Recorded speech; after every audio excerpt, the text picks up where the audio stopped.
capítulo 1, Mateo capítulo 1,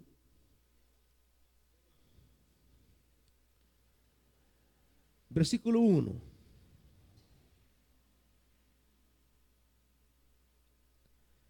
Dice la Biblia, Mateo 1:1, tabla genealógica de Jesucristo, hijo de David, hijo de Abraham.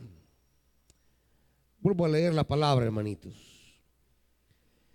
Tabla genealógica de Jesucristo, hijo de David, hijo de Abraham. Padre, queremos rogarte que el amado Espíritu Santo pueda encender el corazón nuestro con esta palabra que nos has entregado. Que esta escritura se abra de par en par delante de nosotros y podamos recibir y asimilar las verdades, la enseñanza y el llamado que tu palabra nos hace esta mañana. Padre, háblanos. En el nombre glorioso de Jesús te lo pedimos. Amén. Siéntese, hermanitos.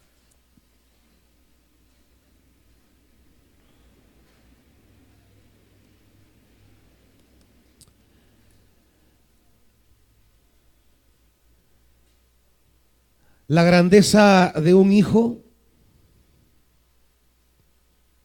tiene mucha relación con su padre. Hay una relación allí vital, necesaria de entender. La grandeza de sus hijos está vinculada a ustedes, hermanitos.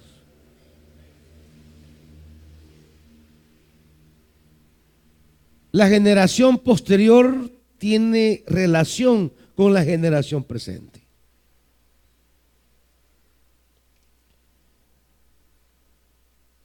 Los hijos pasan por ciertas fases en las que los padres van a marcar y a determinar su caminar y su rumbo.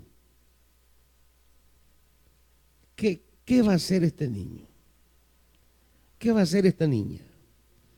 ¿Qué se le va a inculcar? ¿Qué se va a labrar? ¿Qué se va a sembrar en ellos?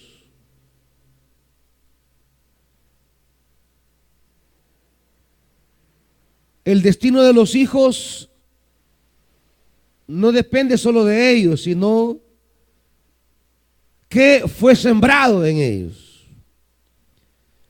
qué fue trabajado en ellos, qué fue construido en ellos. Hay una responsabilidad generacional.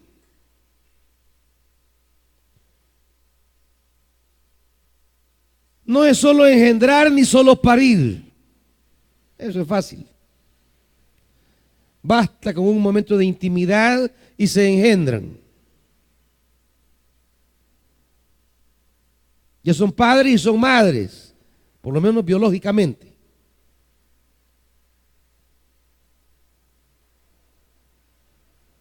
Pero hijos e hijas es asumir una responsabilidad generacional.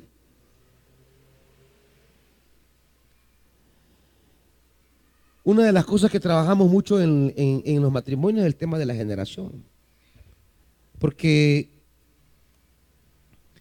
a veces nosotros vemos los hijos desde el ángulo del esposo y de la esposa.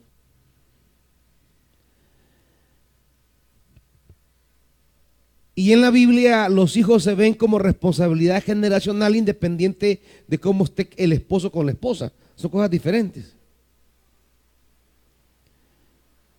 Los padres, si tienen problemas con la mujer o con la madre, con el hombre, según el estado en el que se encuentre con la pareja, así tratan a los hijos.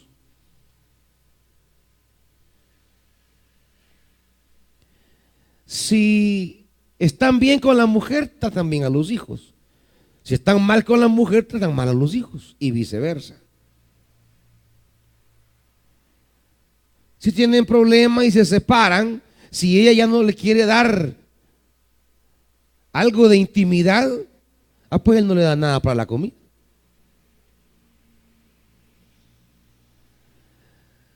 Si no se los presta, pues ya no le quiere dar nada para la comida.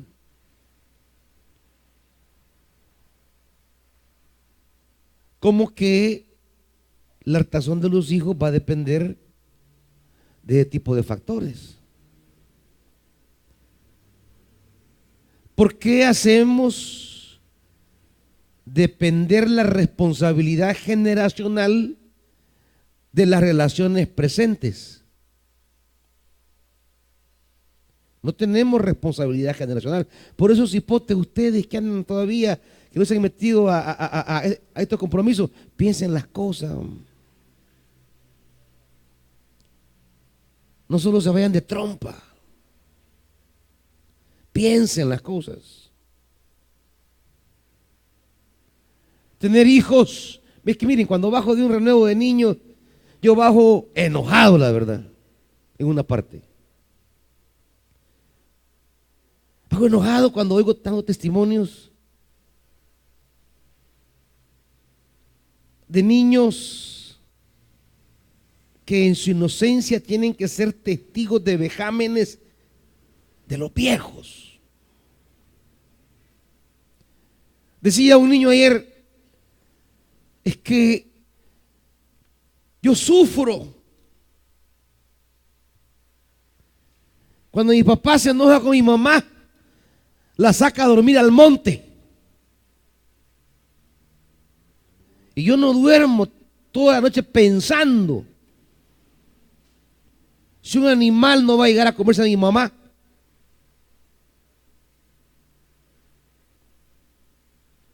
No duermo. Y yo le pido al Señor que no le vaya a pasar nada a mi mamá en el monte. ¿Qué sentimientos se van formando en estos niños?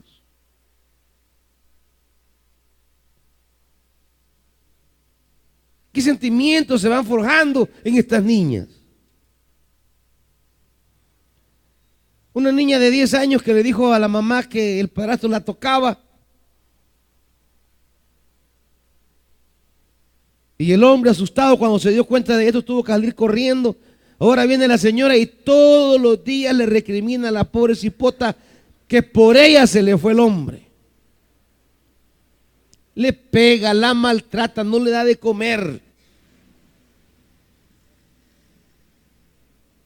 Sacándole en cara que por ella se le fue el hombre.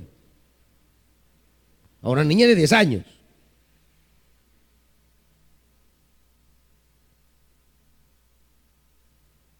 Entonces uno dice,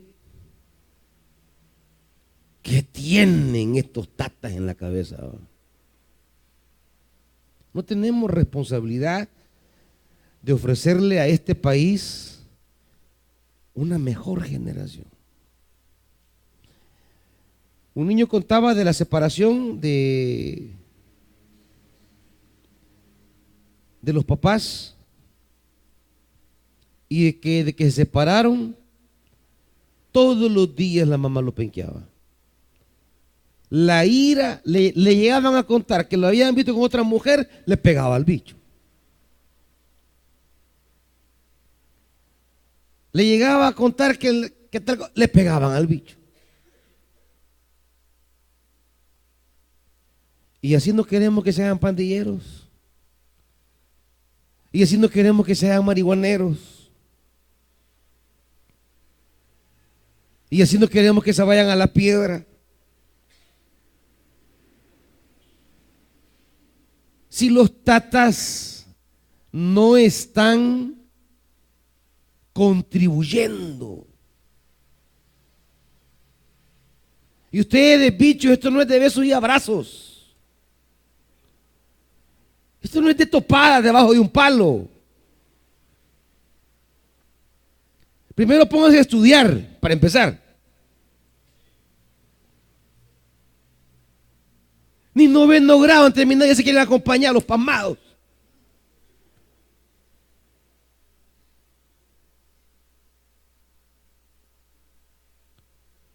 Ni bachillerato han sacado.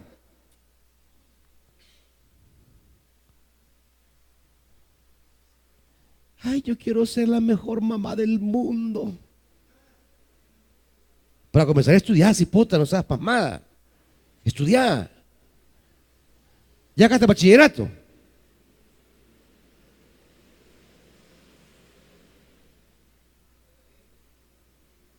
Va a entrar a la universidad. Ay, quiero ser el mejor papá del mundo. Con esas notas. Aplazando grado. Reprobando materias.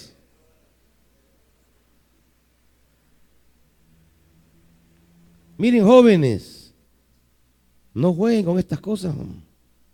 Es su futuro. Pónganse serios. Ser padre no es solamente embarazar a la bicha.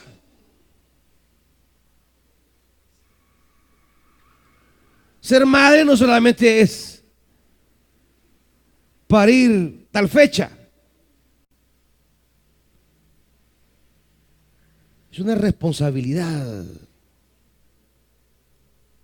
Esto es serio. Tener hijos para que se metan a las pandillas.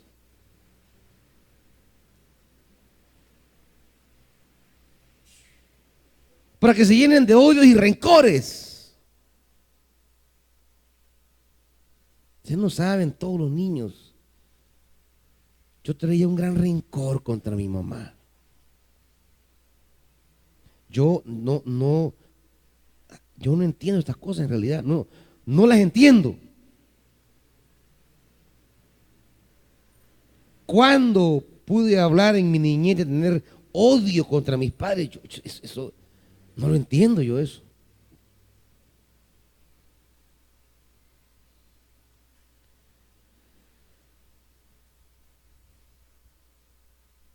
Quizás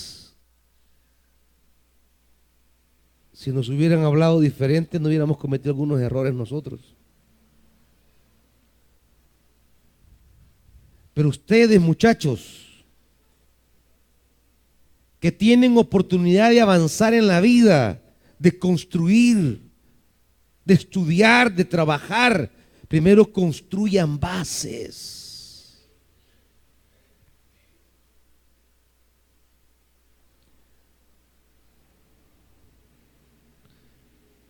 Ustedes, padres, hay responsabilidad generacional. El futuro de sus hijos no debe tener nada que ver con el hombre y la mujer. Si están de amores con la mujer, va. Si están de odios con la mujer, va. Eso es entre ustedes dos. No metan en el canasto de sus rencores a sus hijos. Esto es aparte. La cólera no se la desquite con ellos. Si la quiere sacar la cólera, vaya y dése grata contra un árbol. No meta los hipotes en esto.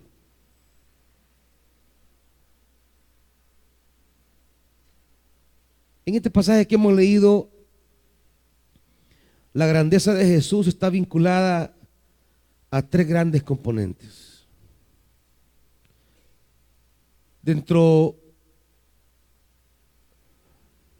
de su generación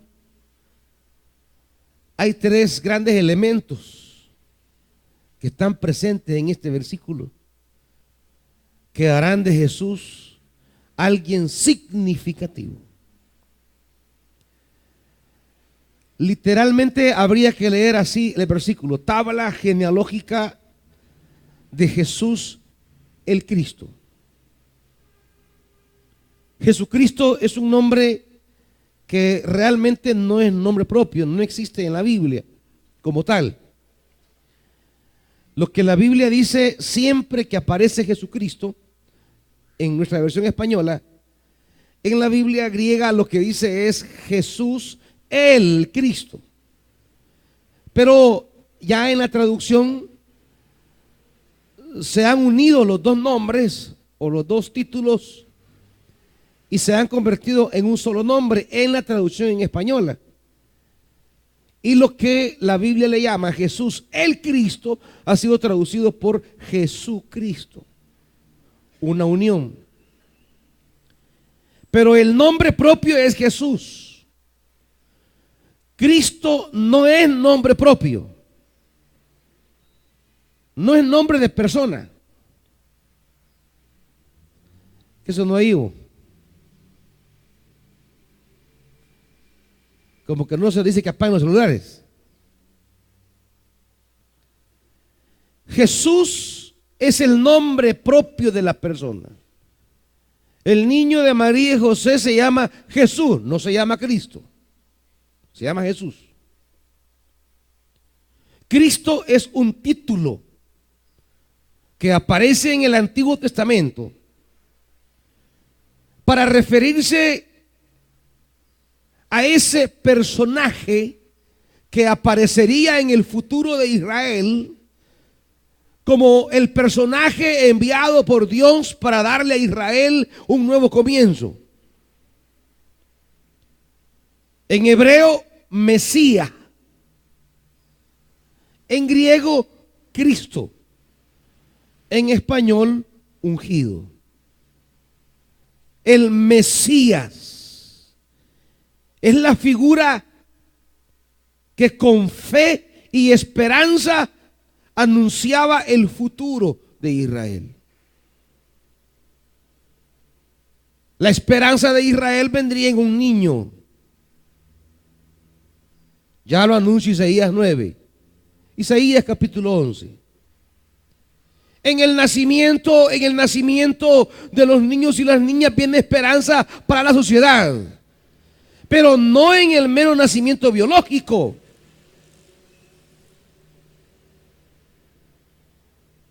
No solo por acción biológica, no. Tienen que haber componentes espirituales que acompañen el nacimiento biológico de un niño. Ya lo dirá Isaías 9.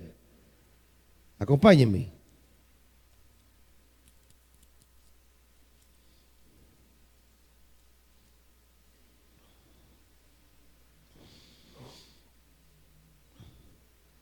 Isaías 9.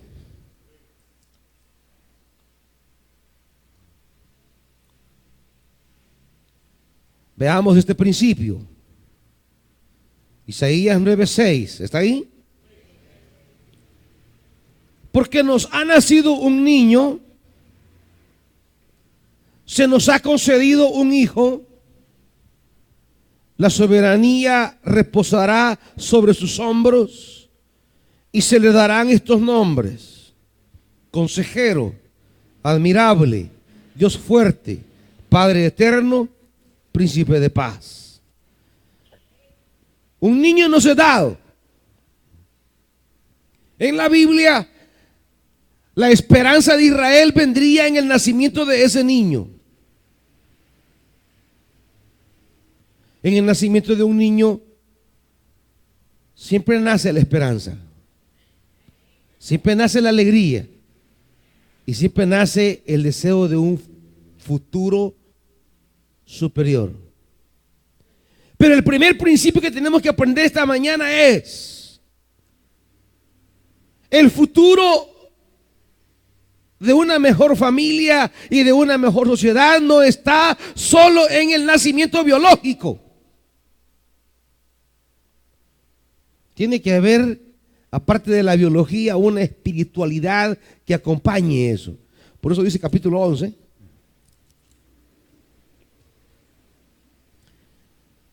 Capítulo 11, versículo 1. Del tronco de Isaí brotará un ¿qué? Un retoño. Un vástago nacerá de sus raíces, para hablar del nacimiento de un niño. Pero no solamente es la aparición biológica de ese niño. También versículo 2. ¿Qué tendrá ese niño? El Espíritu del Señor reposará sobre él. Espíritu de sabiduría y de entendimiento. Espíritu de consejo y de poder. Espíritu de conocimiento y de temor del Señor. Esto debe acompañar al acto biológico de tener un hijo. No se habla de su materialidad en principio. Se va a hablar de su espiritualidad.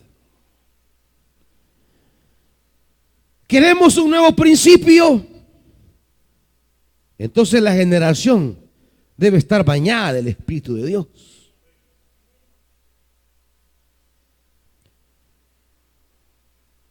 Que estemos preocupados porque tengan cobija, comida, salud, está bien. Pero nos preocupamos porque repose sobre ellos el Espíritu del Señor.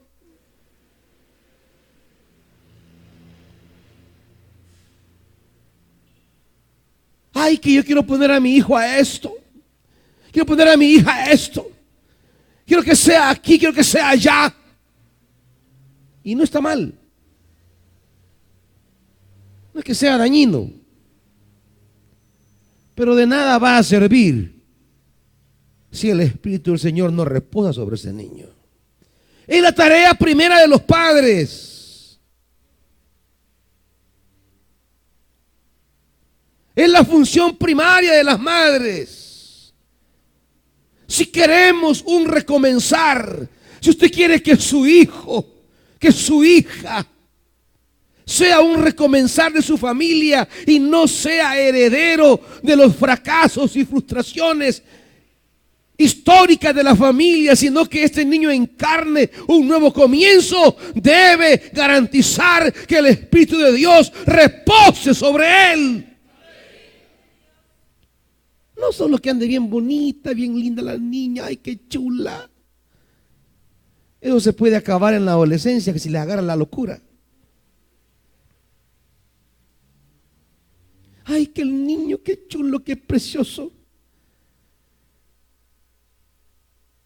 No se puede terminar en la adolescencia con los cheros. Pero si es pastoreado por el Espíritu del Señor, si es pastoreada por el Espíritu del Señor esa niña va a encarnar un nuevo futuro. Pensar en la Navidad en esta época es adquirir el compromiso de garantizar, de asegurar la espiritualidad de nuestra generación. No podemos estar pensando en Navidad desde la materialidad. Ay, ¿qué le voy a dar a mi niña? ¿Qué le voy a dar a mi niño? Si no hay una agonía, hay una preocupación, una inversión por la espiritualidad de su hijo. ¿Cuánto gasta por la materialidad de su hijo? ¿Cuánto gasta? ¿Cuánto invierte? ¿Cuánto tiempo invierte para el desarrollo físico, educativo o material de su hijo? ¿Cuánto invierte por el desarrollo espiritual de su hijo?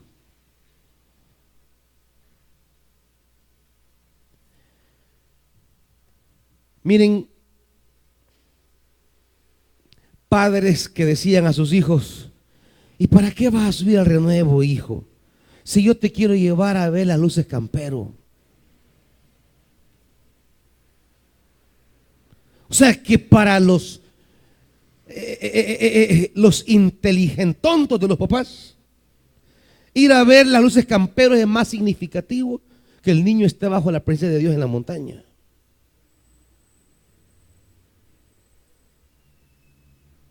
Y si algún tata aquí está bravo porque no le estoy hablando, levántese y váyase.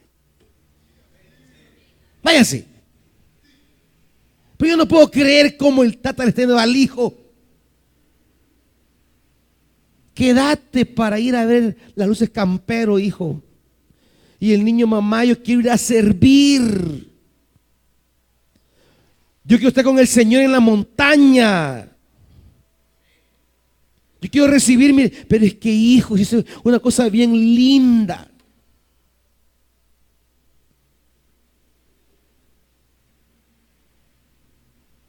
Entonces no te doy nada para Navidad. Vaya, está bien que subir sea mi regalo en Navidad, ese es el niño. Imagínense. Imagínense el cipote. Entonces dígame uno, si uno no va a estar incómodo con esto. Después, cuando los cipotes andan en malos caminos, quieren que uno venga a resolver los problemas. Cuando ahorita tienen que invertir en el desarrollo espiritual, que el niño conozca al Señor, ame al Señor. El Espíritu de Dios repose sobre él. Un niño que aprenda a conocer los caminos del Espíritu de su niñez va a amar al Señor siempre. Hay que marcarlo con el Evangelio. Se me acerca un niño ahí bien emocionado. ¿Sabe qué hice yo para pagar mi renuevo? Me dice. Fui a vender pan 3 días. Porque mi papá me dijo que para eso no me daba. Que si quería pagar eso, que trabaje. Yo le pregunto, ¿usted cree que este niño no va a amar eso si le ha costado 3 días de trabajo? Porque lo que a uno le cuesta lo valora. El día entero me fui, me dice, a vender pan francés como loco. Un niño de 10 años. De 10 años. A vender francés. Para pagar su renuevo. ¿Por qué? Porque los tatas tienen otras prioridades. Porque las nanas tienen otras prioridades. Porque están dispuestos a invertir en cualquier tontera, menos en la vida espiritual de sus hijos.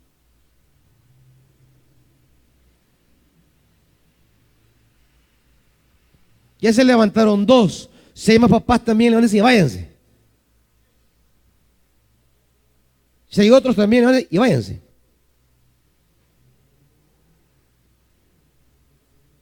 Pero no voy a dejar de decirles que ustedes son culpables de muchas cosas.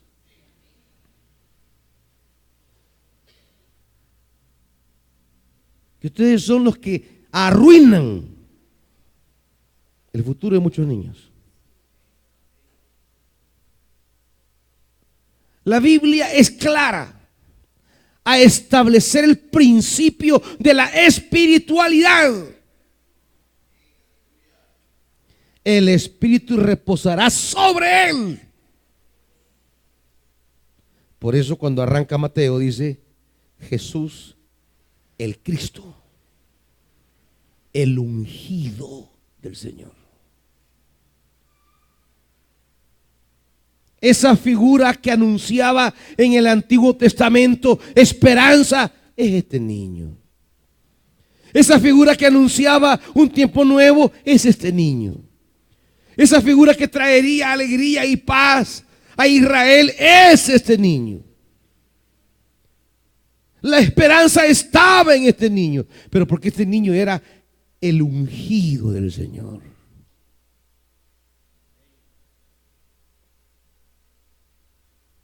La primera tarea de los padres es meter a sus hijos en esa espiritualidad con Dios.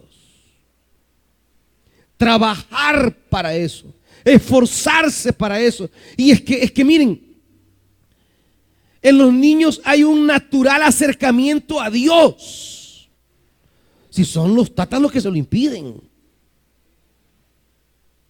Vamos a la iglesia, mamá. Ay, hija, es que el domingo es el único día que yo descanso. Y pasa ya todos los días, paja.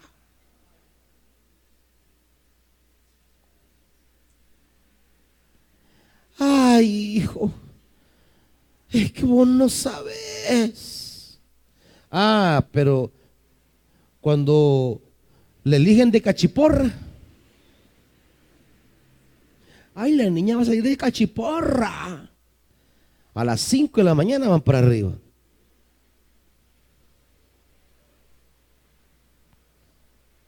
Que la van a elegir en el desfile de 15 de septiembre, no sé de qué. Que se va a vestir de gata, que se va a vestir de jirafa, que se va a vestir de. Ay, que el niño se va a vestir de soldado, que de médico. Ahí van.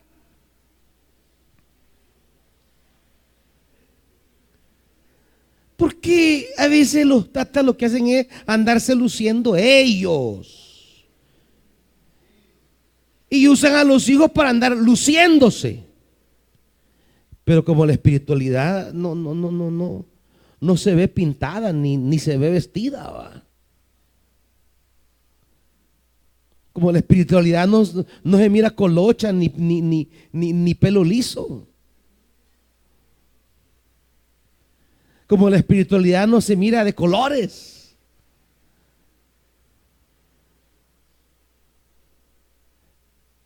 En tantas cosas, ay, le han pedido cachiporra, qué bueno, sí que salga, porque como a ella nunca le eligieron de cachiporra, a la hija sí.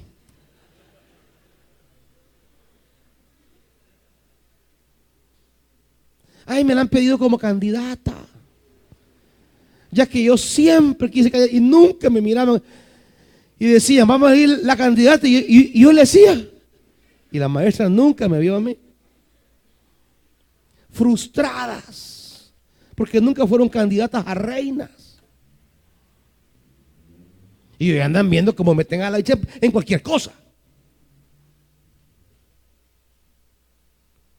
Andan viendo cómo meten a cipote en cualquier cosa.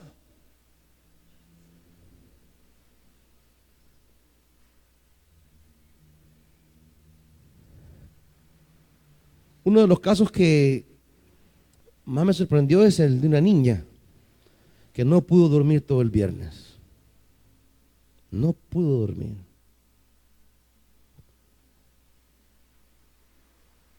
Tenía manifestaciones humanamente inexplicables. Los guías pasaron toda la noche orando por ella. Ella cuenta el relato de que su familia hacen trabajos, que llega gente donde su abuelo y su mamá a que le haga la prueba del puro, que le lea las cartas, que todo lo que hacen ahí.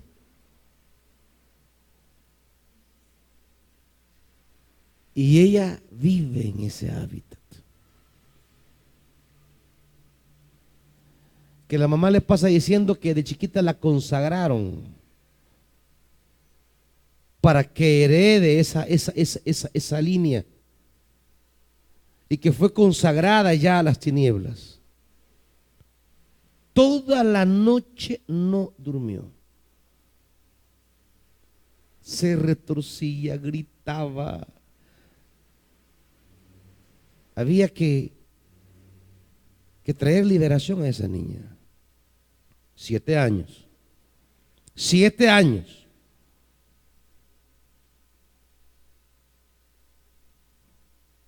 ¿Y los padres aquí? Nuestra preocupación porque sus hijos conozcan y sean ungidos con el Espíritu Santo debía ser lo primero, papás. Jesús el ungido. Así se le identificaba. Jesús el ungido. Puede llamar a usted, a su hijo y decir, mi hija la ungida. Mi hijo el ungido. ha sido ungido por el Espíritu Santo. Lo baña con el Espíritu. Le ruega al Padre que lo cubra con el Santo Espíritu.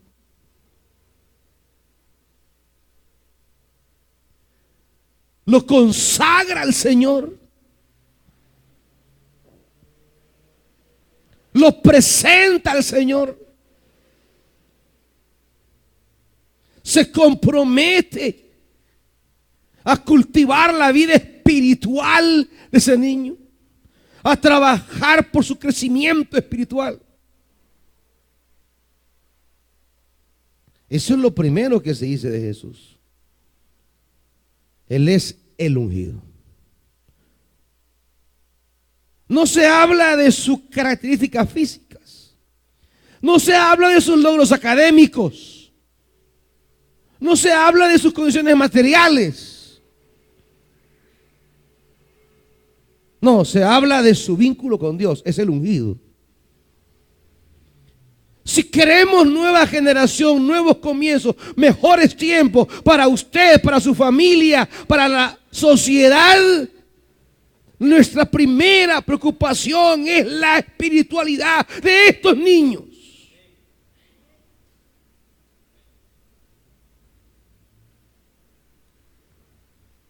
No hay mejor herencia que podamos darles. No hay mejor regalo que ofrecer. Que ellos aprendan a amar, a conocer y a servir al Señor. Si el Señor es su Padre, Él va a velar por ellos. Por eso se menciona el segundo componente. David, hijo de David. ¿Qué significa ser hijo de David? Vámonos a 2 Samuel.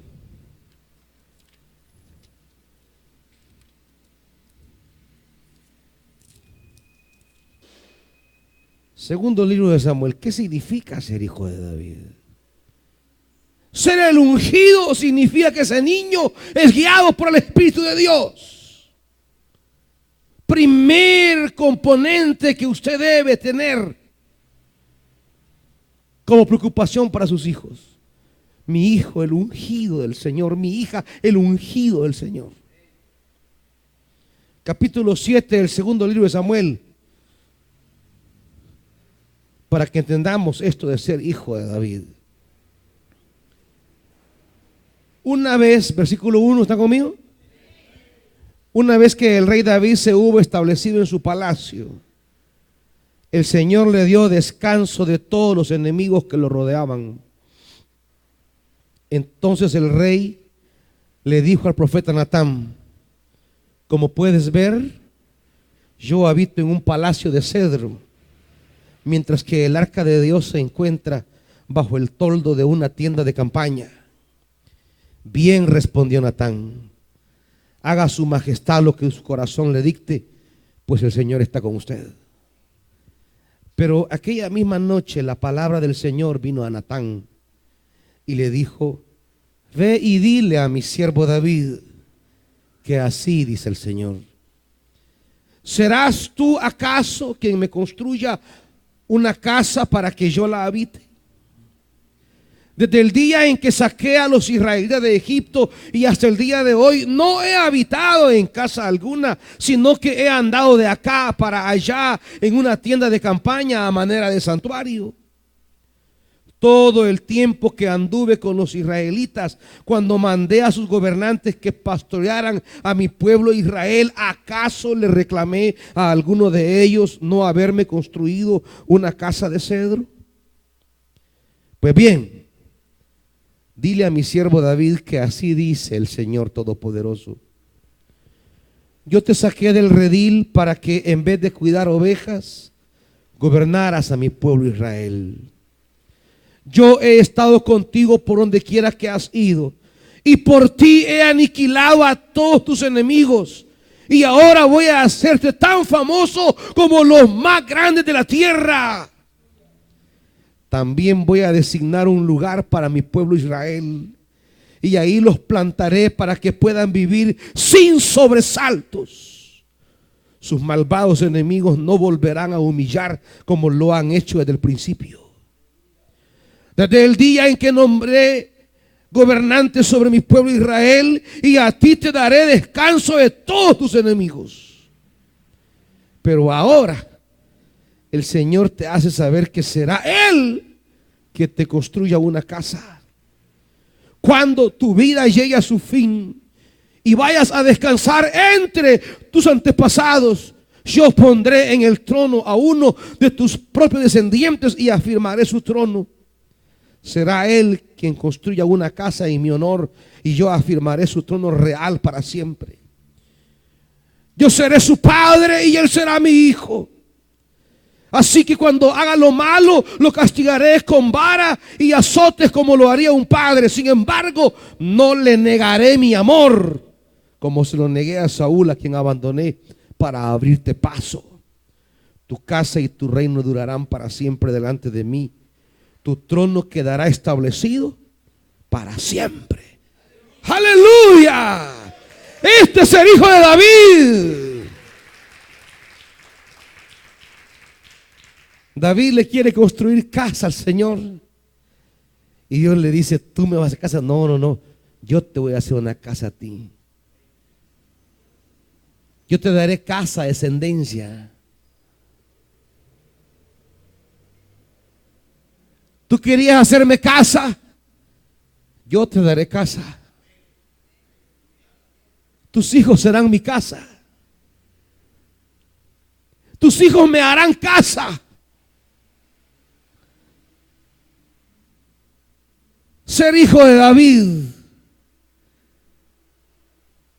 significa, en el pacto de Dios con David, significa que en esa descendencia Dios va a iniciar un tiempo nuevo para que esa familia habite sin sobresaltos. Ser hijo de David significa, hermanitos, que Dios quiere llevar a sus familias a un estado de desarrollo y de bendición que no herede ni las humillaciones ni los sobresaltos que nosotros hayamos tenido. ¿Me están oyendo, hermanitos? Necesidades, estrecheces, humillaciones, sobresaltos, angustias, penas que hemos vivido. Ser hijo de David significa que su descendencia traerá un tiempo nuevo de bendición y prosperidad a su familia. Pero ya hablamos de lo primero. ¿Me entiende? La espiritualidad de su generación.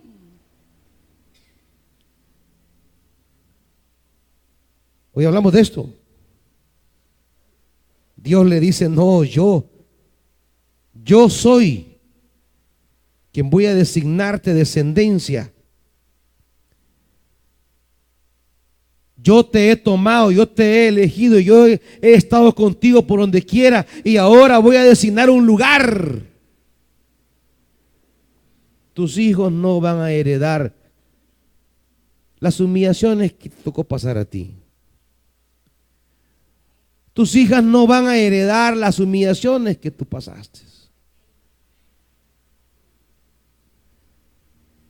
Las vergüenzas y los sobresaltos. Él me construirá casa.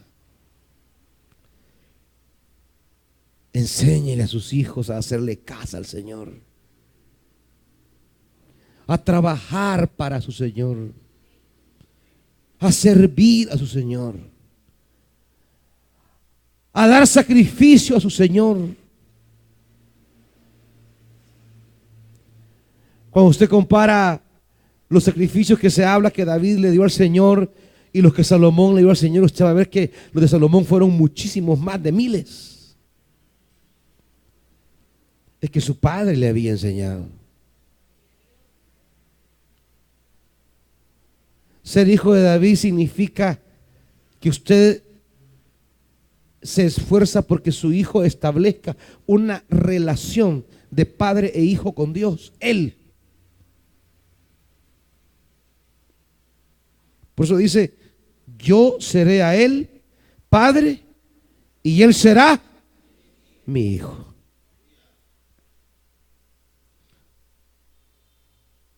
¿Usted puede decir con seguridad que su hijo tiene conciencia, que es guiado por Dios? Mi Dios es padre de mi hijo y mi hijo es hijo de mi padre Dios. Se ha establecido esa relación muy personal y muy directa de su generación.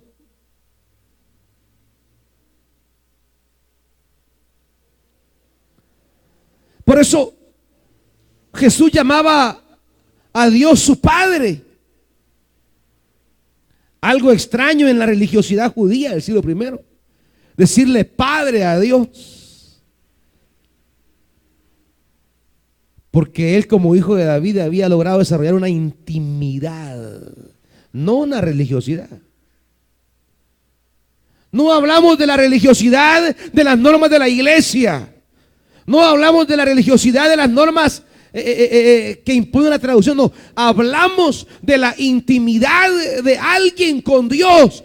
Tiene intimidad su hijo con Dios. Habla su hijo, habla su hija de Dios, así de decir, hoy le pedí esto al Señor. Hoy oré al Señor. Hoy leí su palabra.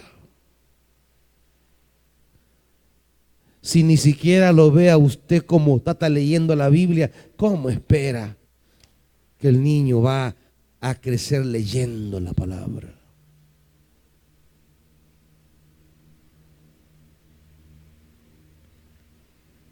Traen al niño bien chulo, pero sin Biblia. Traen a la niña hasta con carterita, pero sin Biblia.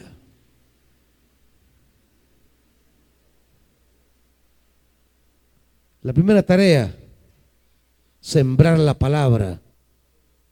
Sembrar la palabra.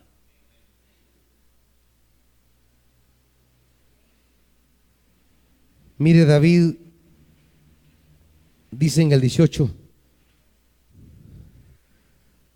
cuando David recibe esa promesa, esa palabra, se presenta ante el Señor y dice, Señor y Dios, ¿quién soy yo?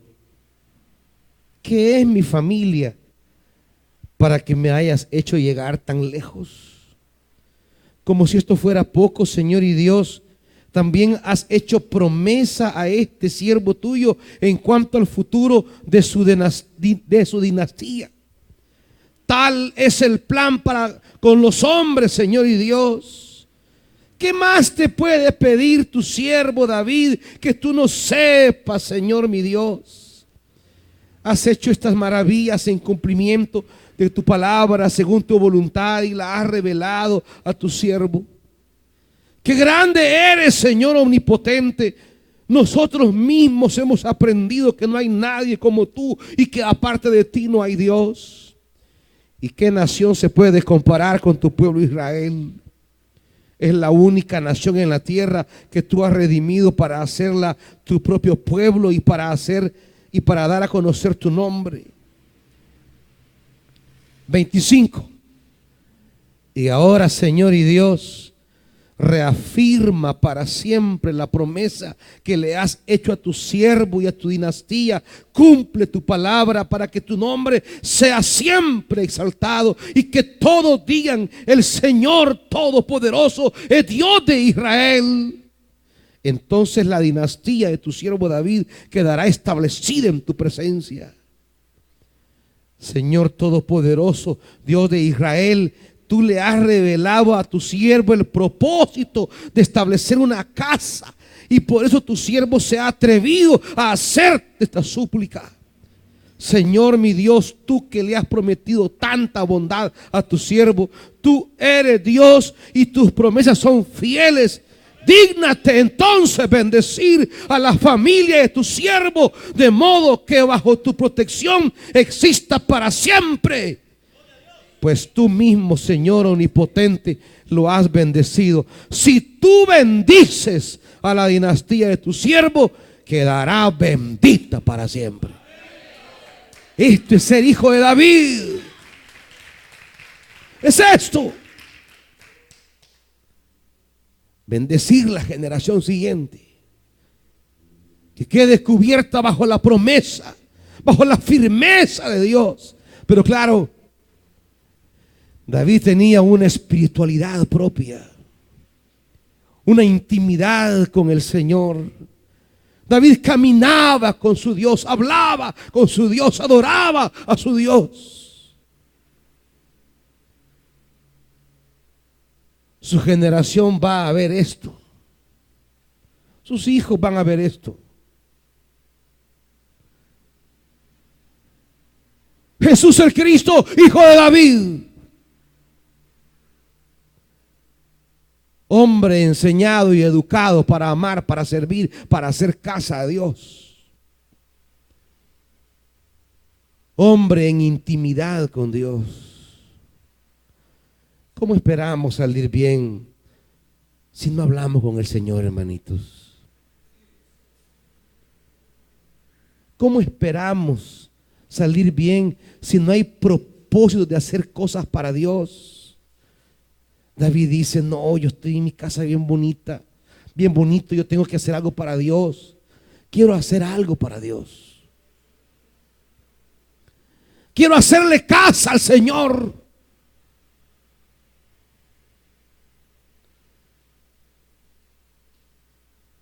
¿Qué ven sus hijos hacer usted para Dios? ¿En qué lo ven servir sus hijos a usted? ¿Cómo lo ven entregado a usted?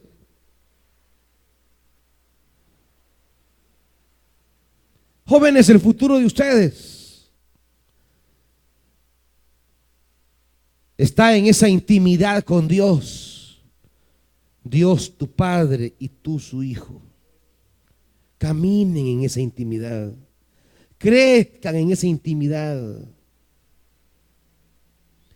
Yo seré a Él por padre y Él será a mí por hijo. Si se porta bien, yo lo voy a bendecir. Si se porta mal, lo voy a chilear. Así es Dios. No es cosa solo de ir a la iglesia. Puedes venir a la iglesia pero no tener comunicación con Dios. Puedes venir al templo pero sin tener intimidad con tu Padre.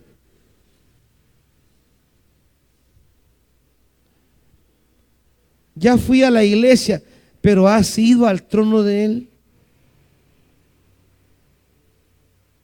Ya fui al templo. No, pero hablas con Él, has entrado a su presencia.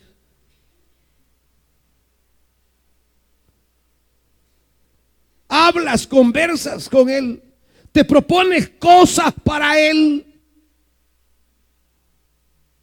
Esta es la esencia de la vida cristiana. Meterse con Él, caminar con Él. Y Él va a establecer trono para ustedes, jóvenes. Va a establecer futuros para ustedes, pero métanse con Él.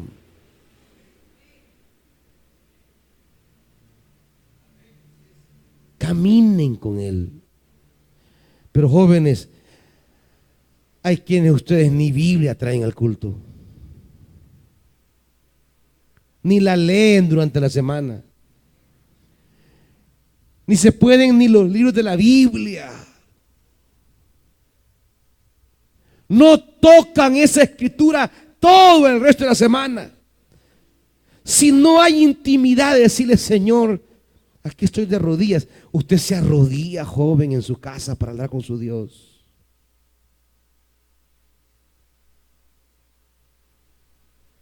Apaga todo un rato y se va a solas con Dios. Tengo que hablar contigo, papá. Tengo un problema y te necesito. O quiero hablar contigo, Padre. ¿Qué quieres de mí? Enséñame.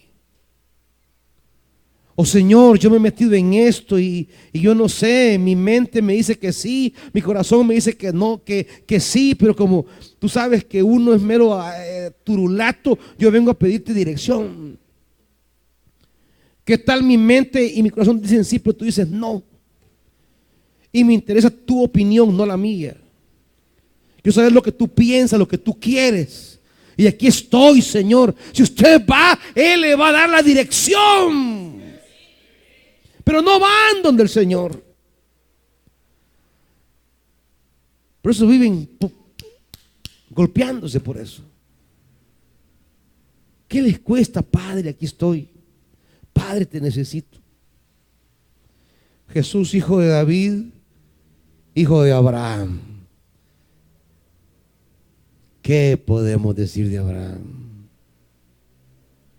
La herencia espiritual de Jesús. La herencia espiritual de Jesús. Jesús tiene una herencia enorme y ha tomado esa herencia.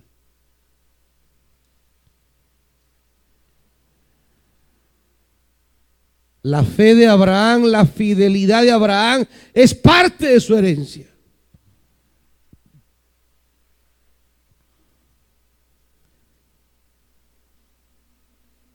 Jesús aparece en este versículo como parte de ese designio divino. La historia de Dios en una historia de opresión terrible de Roma. Roma es el imperio, pero no define a Jesús. César es el emperador, pero no marca a Jesús. A Jesús lo marca David y Abraham. No César, no Pilato. Puede vivir en una aldea bajo el imperio del poder romano. Puede vivir bajo la hegemonía de César. Puede vivir en un territorio gobernado por el ejército de Roma. Pero su herencia espiritual, que lo convertirá en un hombre de Dios, es de David y Abraham. La grandeza de sus hijos no está que se parezca a algún artista de cine, hermanitos. Ay, es que mi hija, pura ¿cómo se llama? La Jolie, ¿cómo es? Ay, es que mi hija pura, la Angelina Jolie. Ah, gran cosa. O sea que con eso ya va a ser una gran mujer, una sierva de Dios. Ay, es que mi hijo puro David Beckham. Ay, esa es la gran cosa ya. Eso lo va a hacer grande ya. Es que la quiero vestir como la princesa Leia en la Guerra de Galaxias. Es que la quiero vestir como ella anda buscando. Esa es la gran cosa. Es que quiero que ande el peinado, está el actor. Ese es la gran clave de bendición para su generación.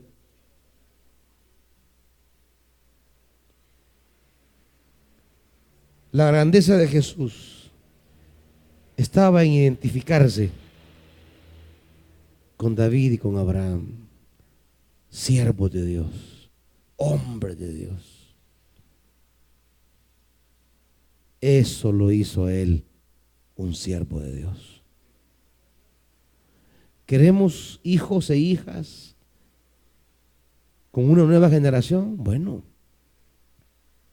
hay que identificarse entonces con los valores espirituales que aquí están.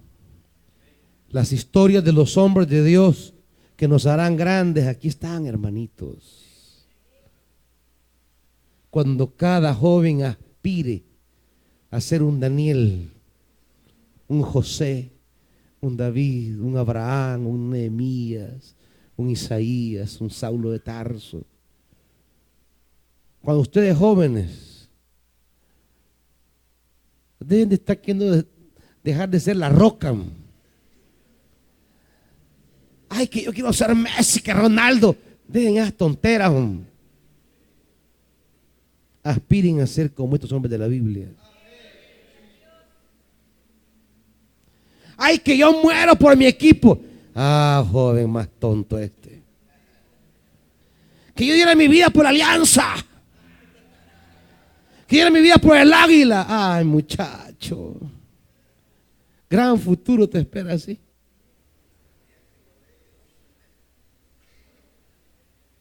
O sea que cuando pierde categoría y baja a la B, a la C, a la E, y voy y vuelvo a andar bajando ya.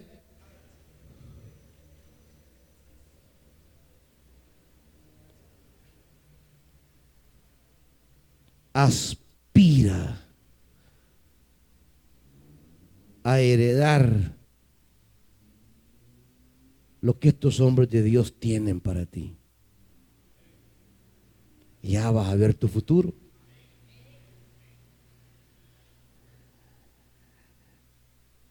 Oiga, niña, si usted desde el comienzo, que anda con este bicho, lo primero que le dice es, ay, yo quiero que mi hijo herede el amor por Marte. Ah, ya vas mal, hijita. Que te diga, yo quisiera que mi hijo llegara a ser como Moisés. Ay, ahí vamos diferente. Yo quiero que mi hija llegue a ser una Esther. Anhelos espirituales. Después puede ser profesional en lo que quiera. Pero el primer sueño es su espiritualidad.